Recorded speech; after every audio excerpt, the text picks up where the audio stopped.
God, our greatest need is to see our need of you.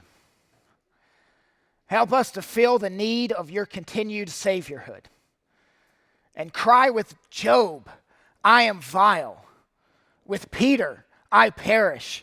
With the publican, be merciful to me, a sinner.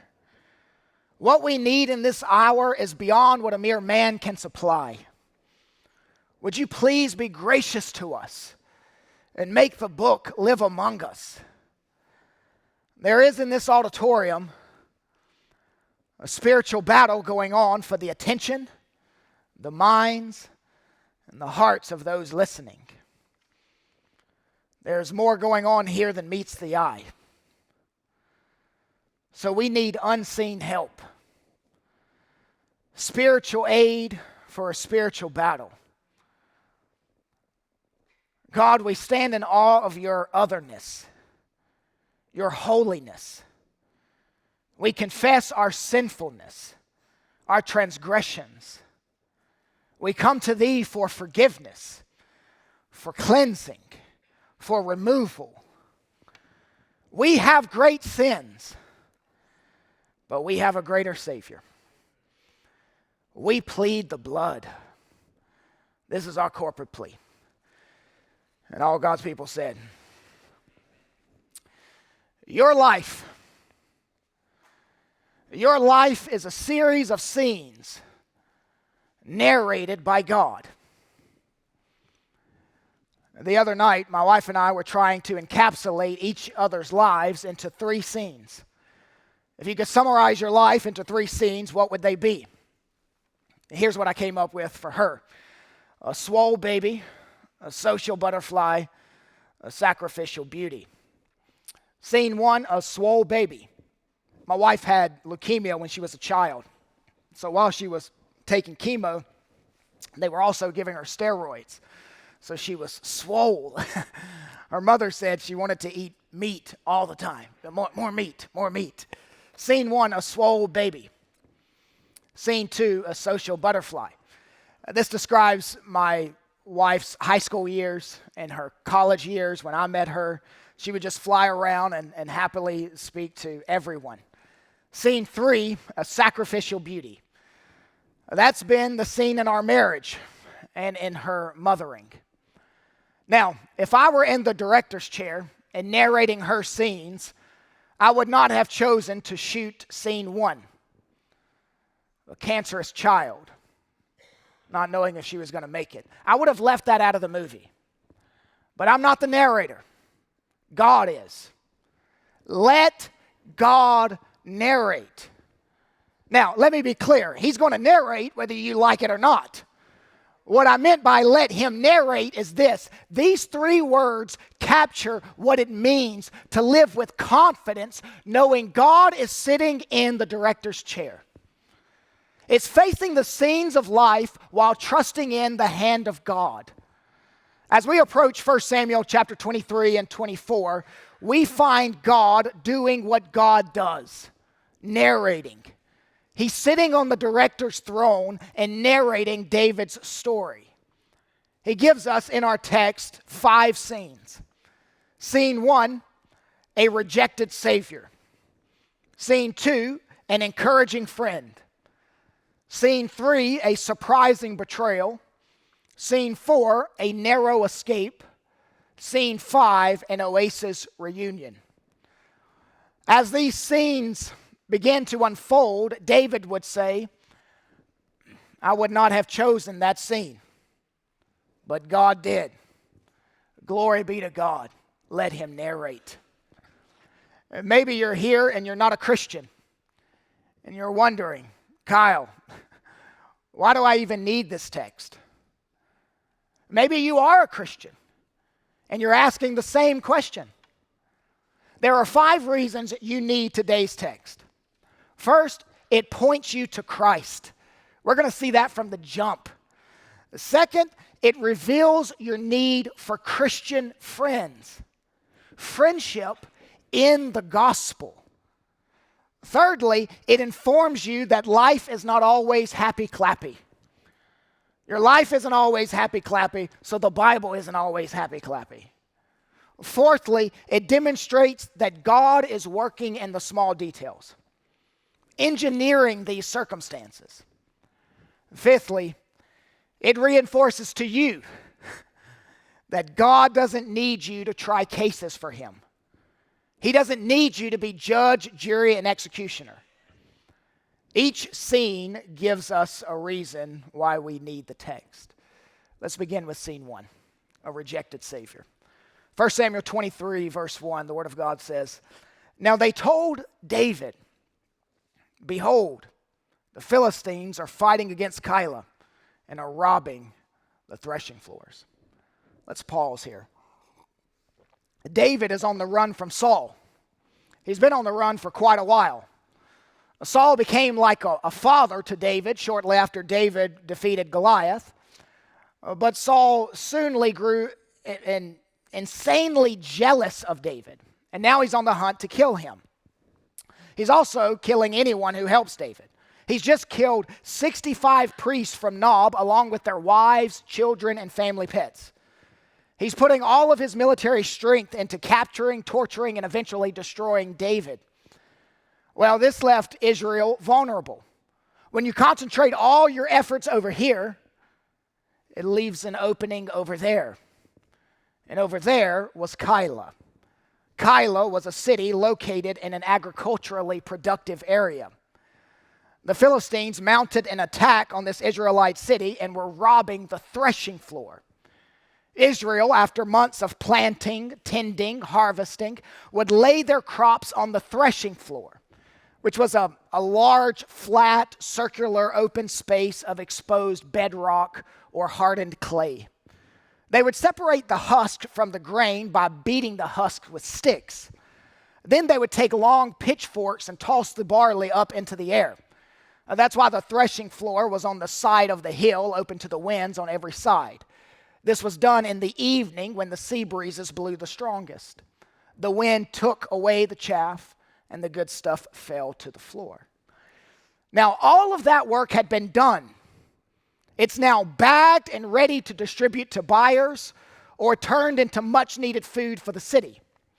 But the Philistine raiding parties began hauling it off in the dark of night, some by hand and some by Philistine cattle. This was a war plan. The Philistines would starve the city into submission. David and Saul each had spies active throughout the land. They each had intelligent networks that kept them in the loop. Saul apparently chooses to ignore the attack on the city. He's just willing to let it be captured. He's got bigger fish to fry. David tilapia. But when David hears of this atrocity, he's moved. His spy networks tell him Keilah is being robbed and starved. The Philistines have them right where they want them. The city has no help. Saul is chasing us and giving no thought to them. Verse 2. Therefore David inquired of the Lord, "Shall I go and attack these Philistines?" And the Lord said to David, "Go and attack the Philistines and save Keilah." But David's men said to him, "Behold, we are afraid here in Judah. How much more then if we go to Keilah against the armies of the Philistines?" See what's happening? David receives pushback from his men. We can't use our energy and resources to save that city. We need to conserve them to fight off Saul's army that outnumbers us 5-1 easy. Plus, we are on the run. We aren't in the position to save anyone. We are in the position for someone to save us. David double checks. He goes to the Lord again, verse 4. Then David inquired of the Lord again, and the Lord answered him, "Arise, go down to Keilah, for I will give the Philistines into your hand." This gave David's men the resources they needed, the reassurance they needed. They rolled into Keilah 600 deep and laid it down. The text says they struck the Philistines with a great blow. It was a quick and decisive victory. Total destruction. The Philistines lost a lot of men that day. David's men ate a lot of meat that day. The Philistine cattle made for excellent steaks. Verse 6 helps us with our timeline. Last week, one priest escaped Saul's slaughter and ran to David. Where? This verse tells us, in Keilah. Meaning that while David was defending this Israelite city, Saul was killing those Israelite priests. Saul didn't have time to save his own people because he was killing his own people, whom he thought were aiding David. Verse 7. Now it was told Saul that David had come to Keilah. And Saul said, God has given him into my hand, for he has shut himself in by entering a town that has gates and bars. Keilah was a walled city with only one exit. Saul knew if he could get there before David left, David and his men would be trapped. Saul is convinced that David has backed himself into a corner. Saul commands all the people of war to descend on Keilah and take David dead or alive. Saul even claims God on his side. He's still using religious jargon. The self-deception is mind-numbing. David gets word from his military intelligence that Saul is coming. So David asks Abiathar, that's the one priest who escaped the slaughter, to bring the ephod. The ephod was like a sacred apron that the high priest wore. And I should highlight here how these two men make decisions. One is constantly seeking the Lord, and the other, Saul, is relying on rumors and espionage. David asked the Lord in verse 12, will the men of Keilah surrender me and my men into the hand of Saul? And the Lord said, they will surrender you. David, even though you saved them, they're still loyal to Saul. They will concoct a plan to betray you. So David and the 600 men leave the city and return to the desert. When Saul heard they left Keilah, he called off the raid. Verse 14b. And Saul sought David every day, but God did not give David into Saul's hand.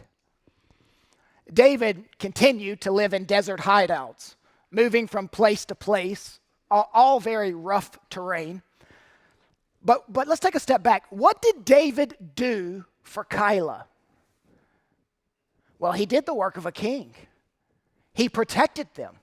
He endangered himself to save a city. He risked his life to save theirs.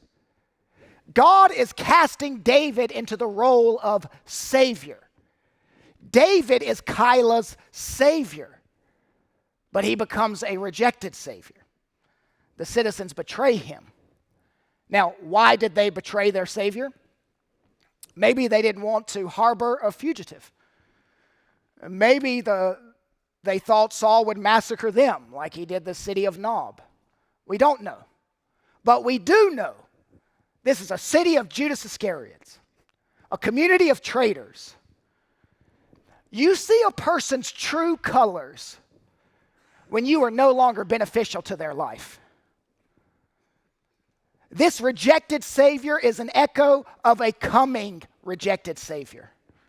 Jesus will come and save a people, and they will betray him, turning him over to authorities, trapping him, not in a city, but in a garden. Scene 2, an encouraging friend. Look at verse 16.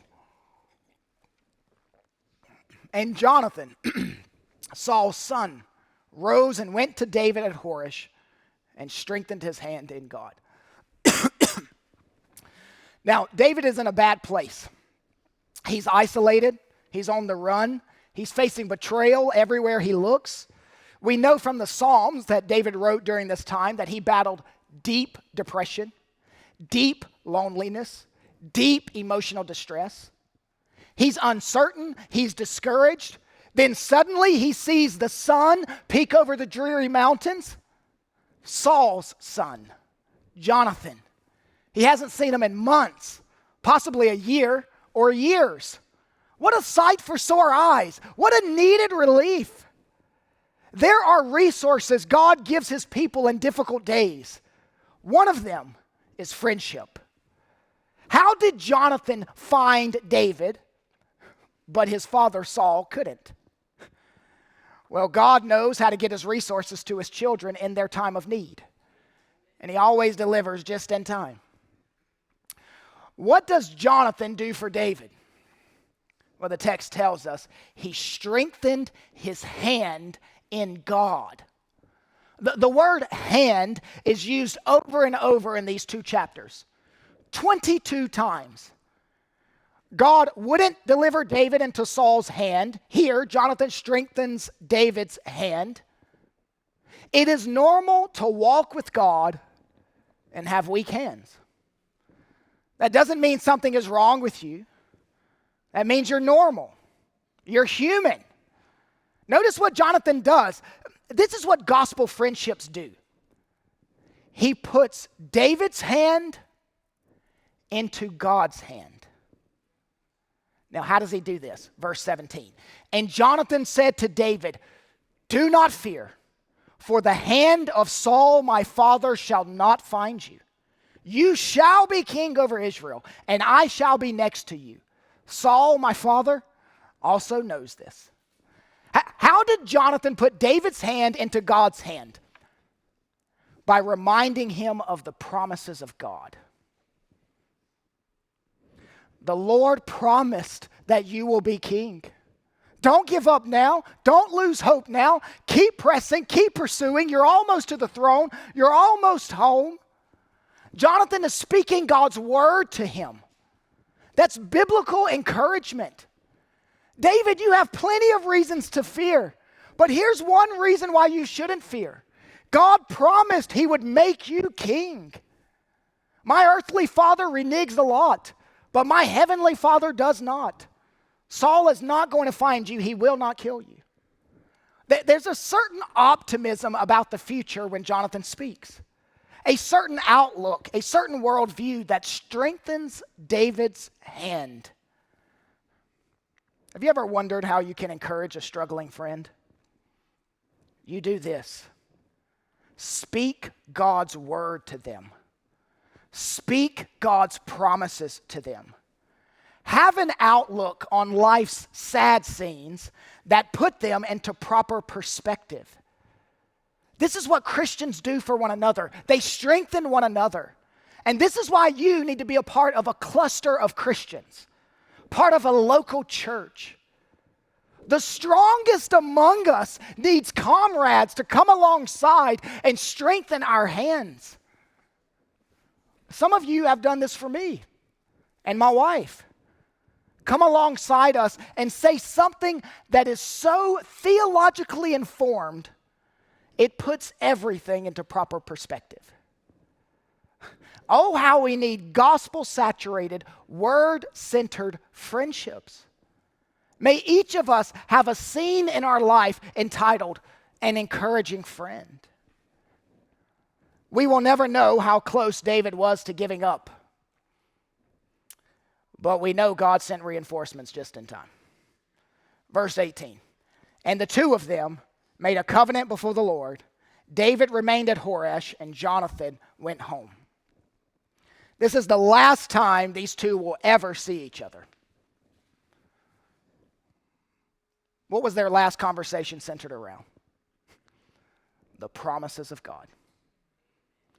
Scene 1, a rejected Savior. Scene 2, an encouraging friend. Scene 3, it's gonna get good here. A surprising betrayal. Verse 19. Then the Ziphites went up to Saul at Gibeah, saying, is not David hiding among us in the strongholds at Horesh, on the hill of Hakilah, which is south of Jeshimon? Now come down, O king, according to all your heart's desire to come down, and our part shall be to surrender David into the king's, here's the word again, into the king's hand. These Ziphites are people within David's own tribal territory. They are his people. They are his clan. They betray him. Don't they know that snitches get stitches? David's life consists of one betrayal after another. These people have nothing to lose for not turning David in and nothing to gain for turning him in. This is just cold opportunism. They initiate the conversation. Hey, Saul, we've seen David in the caves and canyons near us. Verse 21, and Saul said, may you be blessed by the Lord, for you have had compassion on me. Saul invokes the Lord's name Again. How hardened do you have to be to do this? You've just killed 65 of the Lord's priests. Now you're flippantly saying, may the Lord bless you for snitching on David. Saul thinks the Lord is actually on his side. Someone can use the name of God to commit all sorts of atrocities. Isn't that right, Saul? Saul is playing the victim again. Oh, thank you for taking pity on me. Oh, bless your little compassionate heart. You're seeing what these people are doing to me. It's wrong. It's just wrong, I'm telling you. Saul is living in his own little world, and he's the center of it. And no one can bring him out into reality. Saul continues speaking in verse 22. Go, make yet more sure. Know and see the place where David's foot is, and who has seen him there, for it is told me that he is very cunning. See, therefore, and take note of all the lurking places where David hides, and come back to me with sure information. Then I will go with you. And if he is in the land, I will search him out among all the thousands of Judah. In other words, scout all the hiding places, be as precise as possible, marking the unique string of locations David has spotted. David's intel gave him a heads up about all of this, so he and his 600 men avert disaster by going on the move. But this betrayal stings. What did this betrayal do to David? For homework, you may want to read Psalm 54. David wrote Psalm 54 when he found out the Ziphites ratted on him. Church, as God is narrating your story, there will be scenes in which you could title Surprising Betrayals. These are soul-crushing, but let God narrate. They are not outside of his sanctifying plan for your life. React to betrayals like David does in Psalm 54, giving more thought to the narrator than the scene. Scene 1, a rejected Savior. Scene 2, an encouraging friend. Scene 3, a surprising betrayal. Scene 4, a narrow escape. David receives the intelligence report that Saul is zeroing in on him. And so David is making a mad dash. Watch him run in verse 26.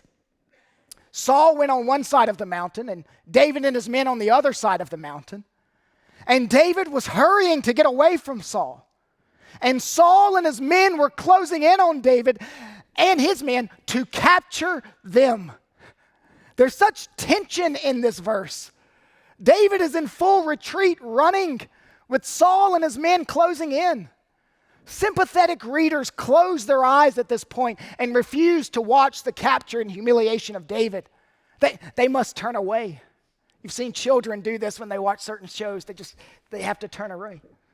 Just then, verse 27, a messenger came to Saul saying, hurry and come, for the Philistines have made a raid against the land.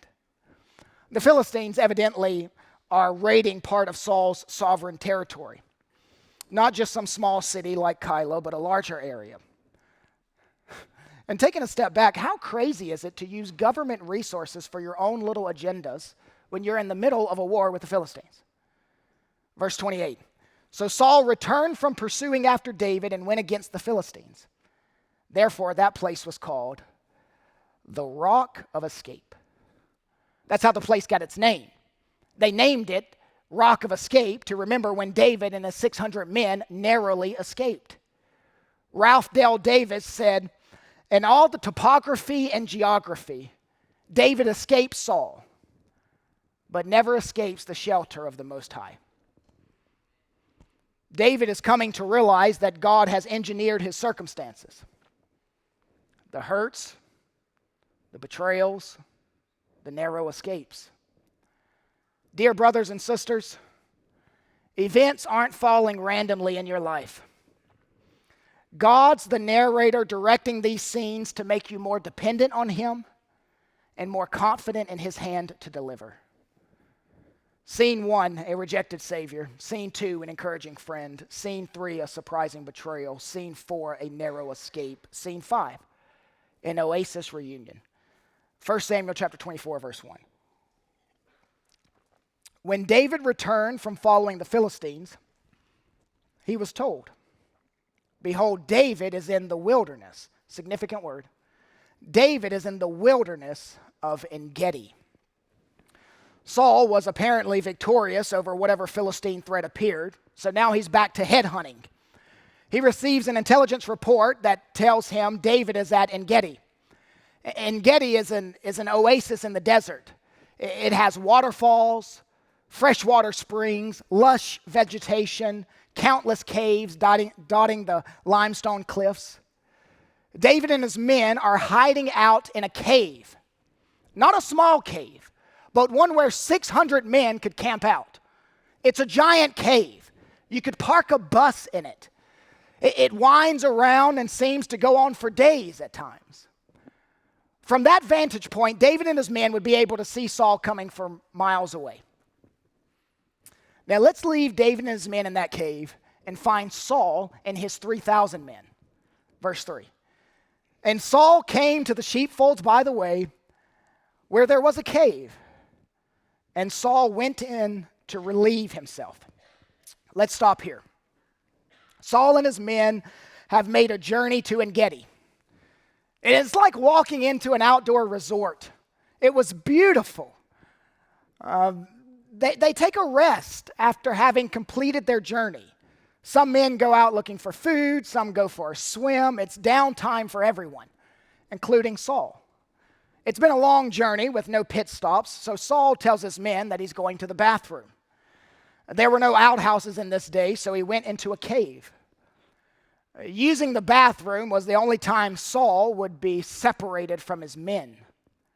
He goes into a cave, and I quote, to relieve himself. You say, Kyle, that's TMI. That is too much information. Well, the Hebrew is even more blunt than this.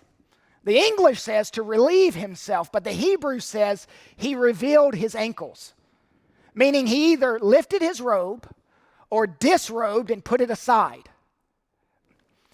It's saying he went number 2. When Sarah and I were in our 20s, we became friends with a couple in their late 40s and early 50s. We would go over to their house and hang out. It was like organic discipleship. It actually started before we got married in Knoxville, maybe 19 or 20, and continued into our marriage for 6 years. Anyway, if they would be talking about bodily functions, I would always walk out of the room. And they caught on after a while, and then they just started doing it on purpose. And I would put my fingers in my ears, and I would walk away. And the wife would always say, Kyle, these are natural bodily functions. No need to walk away. This is just how God made us. Well, I'm going to tell you the same thing, church. This is just natural, normal bodily function. No need to be grossed out or say, I can't believe the preacher is saying this. God thought it was important enough to inspire it and preserve it for all generations to read. Now back to the text. Nature calls, Saul answers. He takes his newspaper into the cave. He sets his kingly robe to the side so he can do his business. He's in the most vulnerable position imaginable. Now, David and his men are in the exact same cave. What are the odds? Saul had no idea that 600 pairs of eyes are watching him. Stephen Davy is rather transparent, commenting on this verse, and said that Saul suffered from constipation. It was called, even back in the ancient days, the curse of kings. Now, I wasn't in the cave, and I'm glad I wasn't. But if I were there, I would have said to David, it's time to kill Saul while he's on the commode. This has to be God's will. He's doubly exposed without his men and without his armor. 600 of David's men unanimously agree with me that this can only mean one thing. The Lord has given Saul into David's hand. The opportunity presents itself. David stealthily works his way over to Saul. David is holding a big sword, Goliath's sword. His men wait way back in the recesses of the cave. David returns with a big smile on his face. They eagerly ask, "Did you do it? Did you kill him?" David holds up a piece of Saul's robe and says, "I didn't kill him, but I cut off the corner of his robe." What? You're supposed to cut off his head. In that private moment, David could have killed Saul. Killing Saul would have solved about all his problems. With one slash of the sword, he says goodbye to poverty, goodbye to fugitive life, goodbye to sleeping in caves, and hello to kingship. Hello to king-size mattresses. Hello to kingly feasts. But church, sometimes you wait, even when you see opportunity. You don't force it. David knew God would put him on the throne, but not this way. That's not how God will establish David's kingdom. David will not take the throne by force. He will wait for God with faith. Reminds me of another king who once said, "My hour has not yet come. Peter, put down your sword." David refused to kill Saul, but he did cut the corner of his robe. Why? The robe was linked emblematically to kingship. This robe was a sign of the office. David did this symbolic action to remind Saul that God has cut off his kingdom. In fact, ripping, tearing, or cutting robes is a common theme in 1 Samuel. Remember when Saul ripped Samuel's priestly garment? And Samuel turned around and said, "So has your kingdom been ripped from you?" But here's what's interesting. Immediately after cutting Saul's robe, David felt guilty. Verse 5. And afterward, David's heart struck him because he had cut off the corner of Saul's robe. David had a sensitive conscience. Saul had a seared conscience. David sinned in the wilderness, and he knew it. Verse 6. David said to his men, "The Lord forbid that I should do this to my Lord, the Lord's anointed, to put my hand against him, seeing he is the Lord's anointed." Now I'm taking a step back here and I'm saying, wait a minute, David. You are the Lord's anointed. Yes, but so was Saul. Saul was anointed and rejected. David was anointed and waiting. David carried a certain respect for God's office of Israel's king. Even though he didn't kill Saul, he knew the implications of his actions. God is the one who cuts the corner of the robe, not him. Verse 7, so David persuaded his men with these words and did not permit them to attack Saul. Persuaded. That's kind and gentle, isn't it? David persuaded his men not to kill Saul. It's a little stronger in the Hebrew. It says he tore them apart with his words. He had to get quite forceful with them. Once Saul is finished doing his business, used all the toilet paper, finished reading the newspaper, Saul puts his robe back on and does not notice that the corner is missing. He leaves the cave, and when he is a safe distance away, David shouts at Saul, "My Lord the king!"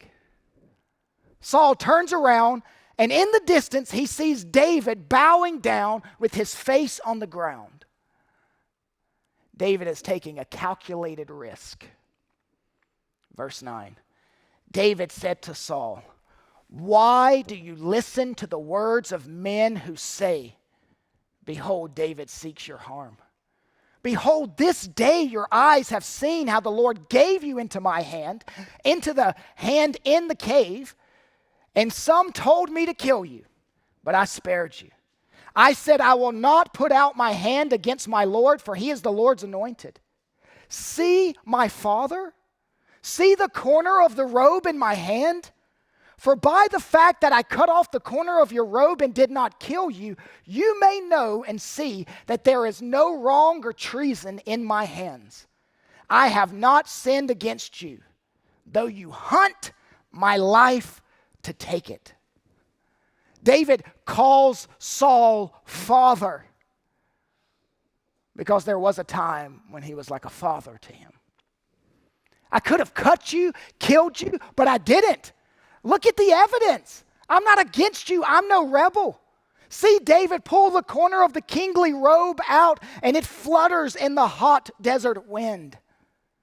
Verse 12, may the Lord judge between me and you, and may the Lord avenge me against you, but my hand shall not be against you. Notice where David's hope lies. His hope is not in Saul changing, but in the judge of all the earth giving the final verdict on this matter. David is refusing to be judge, jury, and executioner. He's committing vengeance to God's calendar. You do the same, church. God does not need you to try cases for him. Remove your hand from the sword and leave it in the hands of God. Verse 16, as soon as David had finished speaking these words to Saul, this is surprising, Saul said, is this your voice, my son David? And Saul lifted up his voice and wept. Saul went from refusing to say his name in previous chapters to now calling him son. This act of kindness wrecks Saul. He's emotionally broken. He can't conceive of the restraint David showed in the cave. He can't fathom the mercy that he's just received from David. Saul, verse 17, said to David, you are more righteous than I, for you have repaid me good, whereas I have repaid you evil. And you have declared this day how you have dealt well with me, in that you did not kill me. Notice this phrase, when the Lord put me into your hands. You've heaped good on me, and all I've done is dump evil on you. Saul admits that the trumped up charges against David are bogus. He's done no wrong. Do you remember back in the second scene, Jonathan saying, my father knows you're going to be king? Well, look at verse 20. Saul says, and now behold, I know that you shall surely be king, and that the kingdom of Israel shall be established in your hand. Now the text says that Saul returned home, but David did not return home. He stayed in the wilderness. Why? He knew the tendency of Saul to renege on his promises. Saul always repents, and it's always a false repentance. David's path to the throne certainly wasn't a straight line, but God never promised it would be. Church, I told you at the beginning that there are 5 reasons you need this text. I want to revisit each of those. 1, it points you to Christ.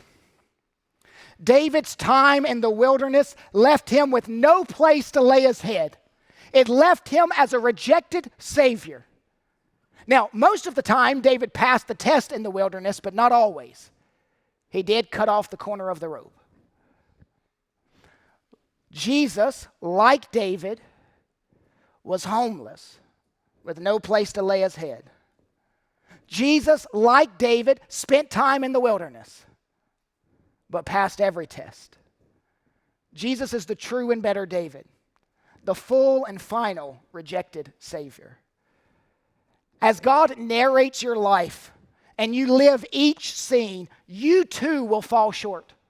You too will sin. That's why you look for salvation in the only one who went through every scene of life sinless. This is the gospel. Jesus lived perfectly where you didn't. Repent of your sin and run to Jesus for salvation. 5 reasons you need this text. 1, it points you to Christ. 2, it reveals your need for Christian friends. Through all the scenes of life, one of the things that can make sad scenes sweet is when you go through them with Christian brothers and sisters. What are you doing to formulate these friendships? Are your friendships built on working out together? Or working the same job together? Or having the same age kids together? Build your friendships on the Word of God. Speak the promises of God to one another. 5 reasons you need this text. 1, it points you to Christ. 2, it reveals your need for Christian friends. 3, it informs you that life is not always happy-clappy. Your life isn't always happy-clappy, so the Bible isn't always happy-clappy. How many of these scenes would David have not chosen for himself? I don't know the title for these scenes in your life. A swole baby, a disastrous divorce, a debilitating disease, a very dark night. There are betrayals and hurts, misunderstandings and pain, cries and screams. When you go through those scenes, let it remind you of the final scene that all those blood-bought redeemed will live. The new earth scene in Revelation when God makes the sad come untrue. When he mends the broken hearts, there will be no more broken relationships. There will be no more tears. There will be no more painful memories of injustices that happened to you in the cave. You can endure any scene on earth because your hope is in the last one. When God makes the new earth and we shall dwell there forever in the final scene. The earth will no longer groan, and neither will you. 5 reasons you need this text. The 4th reason is this: it demonstrates that God is working in the small details. Engineering all of your circumstances in life. It keeps you from bitterness and gives you boldness to know that God's providence and provision in your life is unstoppable. The last reason you need this text, number 5, it reinforces to you that God doesn't need you to try cases for him. He doesn't need you to be judge, jury, and executioner. Christian, this is how you handle the innuendos and the criticisms and the lies and the rumors. You trust God to narrate the scene to bring himself the greatest glory. At the end of the day, you step back and you say, "Glory be to God. Let him narrate." Let's stand and pray.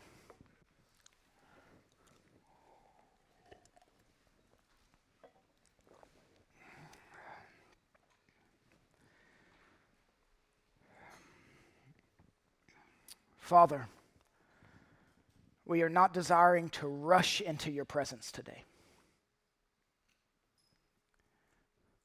We desire to come humbly, but boldly. Father, we trust you. We let you narrate. We do ask, Lord, in the painful scenes, give us grace to endure. In the pleasant scenes, give us wisdom to enjoy. And in all scenes, give us a thirst for you. We make this petition in the beautiful name of Christ. Amen.